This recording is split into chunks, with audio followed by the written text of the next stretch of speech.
Good morning बच्चों। आज हमारा टॉपिक है कोऑर्डिनेशन कंपाउंड। राइट।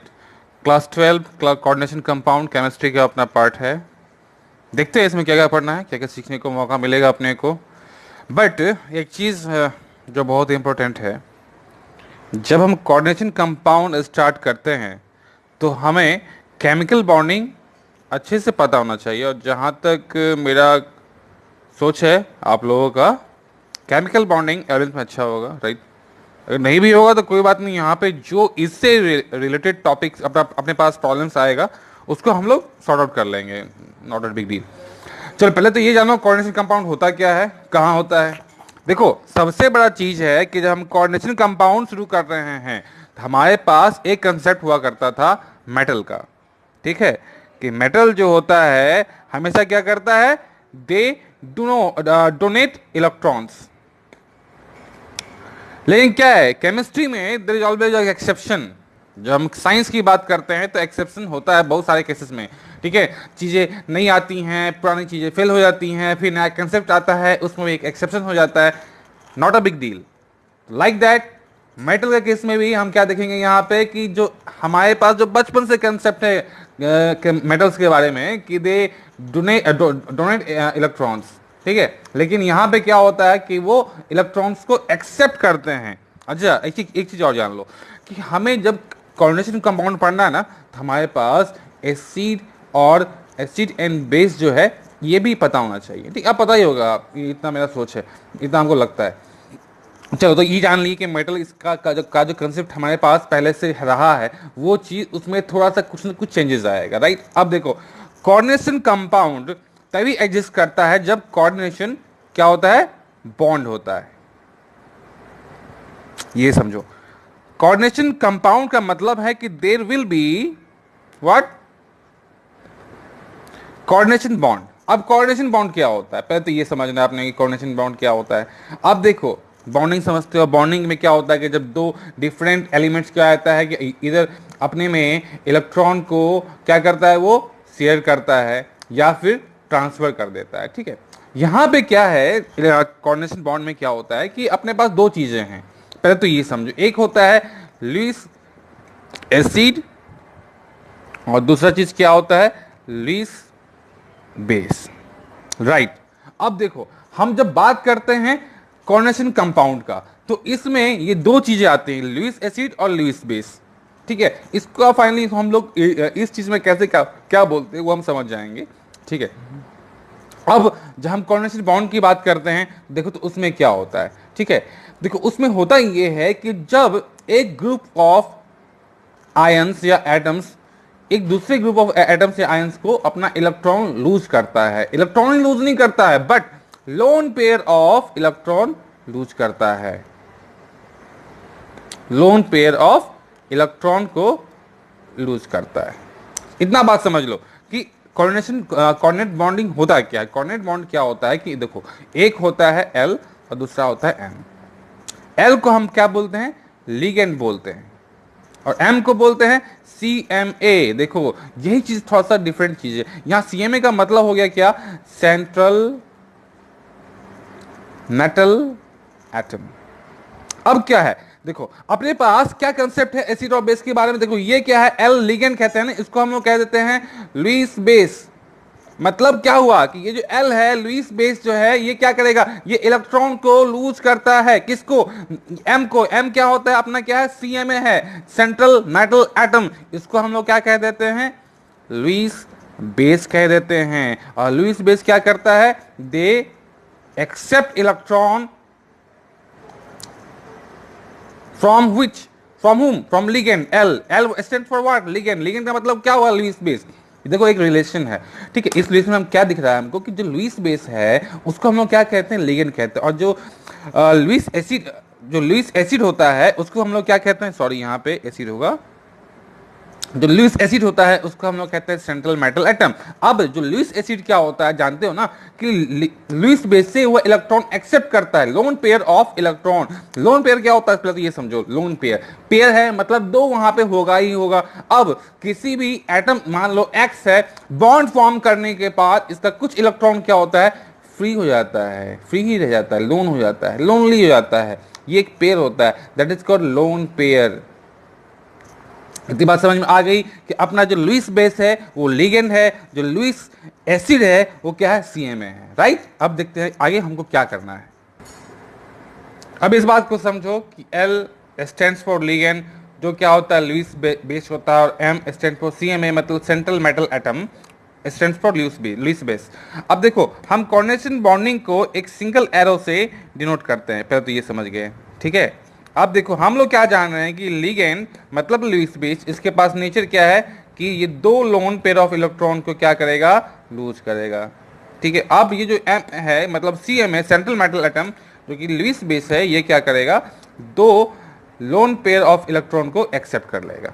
ये हमारे पास कंसेप्ट आ गया कि लिगेंड और सेंट्रल मेटल एटम के बाद अब यहाँ पे देखो दो तीन चीज तुम लोग कंफ्यूज करोगे कि पूछोगे सर अपना एक होता है न्यूक्लियोफाइल, दूसरा होता है इलेक्ट्रोफाइल। अब देखो ये चीज जो है L, यही कहलाता है क्या, न्यूक्लियोफाइल। अब उसमें भी क्या होता है समझो, इस बात को समझो, उसमें भी क्या होता है, उसमें न्यूक्लियोफाइल में क्या होता है, ये इलेक्ट्रॉन लूज करता है, इलेक्ट्रॉन को ये सब लूज करता है for what, for formation of bond, ठीक है। उसी टाइप से इलेक्ट्रोफाइल होता है, इलेक्ट्रोफाइल क्या करता है, इलेक्ट्रॉन को एक्सेप्ट करता है for formation of what, for formation of bond. अब ये जब हम बात करते हैं, किसका बात करते हैं, when you talk about electrophile and nucleophile, तो हमको एक चीज समझ में आना चाहिए कि इलेक्ट्रोफाइल और न्यूक्लियोफाइल हम बात करते हैं ऑर्गेनिक केमिस्ट्री में, उसी टाइप से एसिड और बेस की बात करते हैं, ये फिजिकल केमिस्ट्री बात करते हैं, और लिगेंड और CMA हम कहां बात करते हैं, तो कोऑर्डिनेशन कंपाउंड में, जब हम कोऑर्डिनेट बॉन्ड के बारे में डिस्कशन कर रहे होते हैं तब इसको पढ़ते हैं। मतलब क्या हुआ, चीज सब एक ही है, but depending upon the situation उस चीज को हम क्या करते हैं, नेम को चेंज कर देते हैं। तो बड़ी चीज नहीं है, सबसे पहला चीज तो अपने को ध्यान में रखना है ना। अब ऐसा नहीं ना है भैया, अब देखो क्या होता है, अब इंडिया में रहने वाले लोग को इंडिया ही कहोगे, अब इंडिया में जो बिहार में रहता है बिहारी कह लोगे, जो तमिल में रहता है तमिलनाडु में तमिल कह लोगे। अब तमिलनाडु का लोग मतलब तो ये बिहार में आएगा चेंज हो जाएगा, इंसान तो इंडियन ही है ना, है तो वो इंडियन ही, ठीक है। लेकिन क्या करें, हम तो नेम चेंज कर दें कि वो तमिल है, वो बिहारी है, या फिर वो मराठी है, बात एक ही है, चीज एक ही है, बट क्या है ना कि वो डिपेंडिंग अपॉन द स्टेट क्या हो रहा है, नाम चेंज हो जा रहा है उनका। उसी टाइप से यहाँ पे हम क्या देख रहे हैं, फिजिकल केमिस्ट्री की बात करते हैं, हम लुईस बेस कह देते हैं इसको, किसको, लिगेंड को। अब क्या है, सिंपल सा बात समझो कि जो न्यूक्लियोफाइल है, ठीक है, जो न्यूक्लियोफाइल है जो कि लुईस बेस होता है, उसको हम लोग लिगेंड कहते हैं, ठीक है। वही सेम चीज इलेक्ट्रोफाइल में भी आता है, जिसको हम लुईस बेस कहते हैं, लुईस एसिड कहते हैं, सॉरी ये बार बार कंफ्यूजन है, कंफ्यूज मत करना तुम लोग, लुईस एसिड होता है ये। अब लुईस एसिड जो है, ठीक है, वो क्या कहला जाता है, CMA कहला जाता है, ठीक है, जो कि क्या होता है, इलेक्ट्रोफाइल होता है। इलेक्ट्रोफाइल क्या होता है, जो इलेक्ट्रॉन गेन करता है टू फॉर्म अ बॉन्ड। अब देखो क्या एक्चुअली में होता क्या है, समझो इस चीज को। अब सपोज करो कोई एक एलिमेंट है A, राइट। अब ये बॉन्ड फॉर्म किया तीन डिफरेंट से,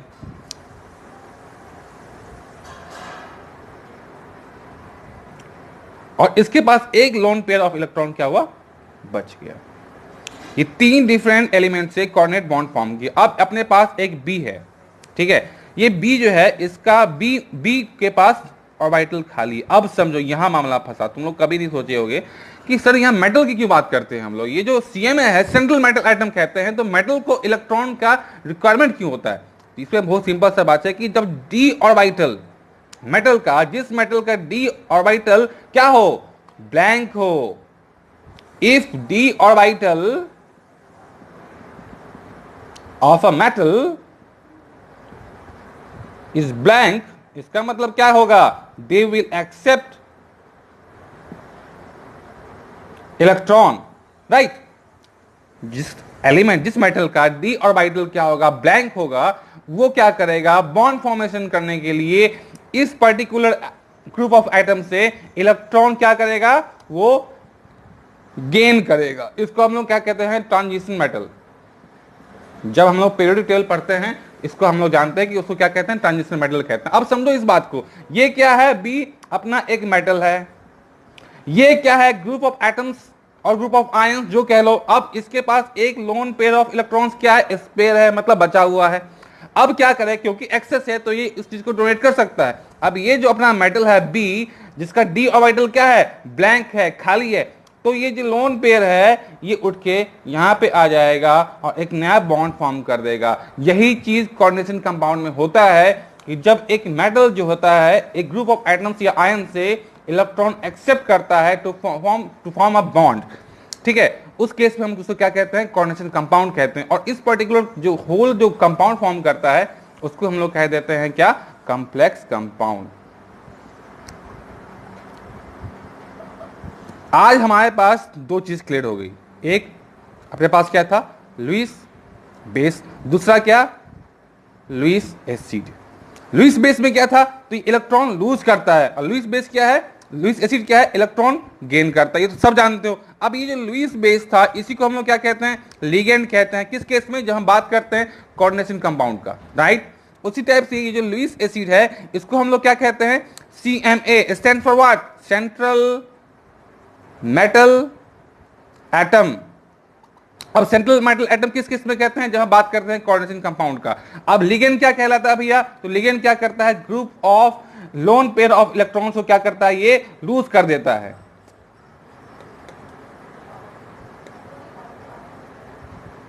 और सेंट्रल मेटल एटम क्या करता है, group of lone pair of electrons को एक्सेप्ट करता है। क्यों करता है, क्योंकि इसका जो डी ऑर्बिटल होता है वो क्या होता है, वो ब्लैंक होता है, आई मीन एम्प्टी होता है। एम्प्टी होगा तो भैया उसको बॉन्ड फॉर्मेशन के लिए चाहिए ना इलेक्ट्रॉन, ऑक्टेट पूरा करने के लिए। तो फिर वो क्या करती है, इस ग्रुप ऑफ एटम्स या आयन से इलेक्ट्रॉन को एक्सेप्ट करती है, अपने डी ऑर्बिटल को फिल करती है और क्या करती है, एक कॉम्प्लेक्स बॉन्ड फॉर्म कर देती है। अब इसके एग्जांपल्स जो भी है वो हम लोग नेक्स्ट लेक्चर में पढ़ेंगे।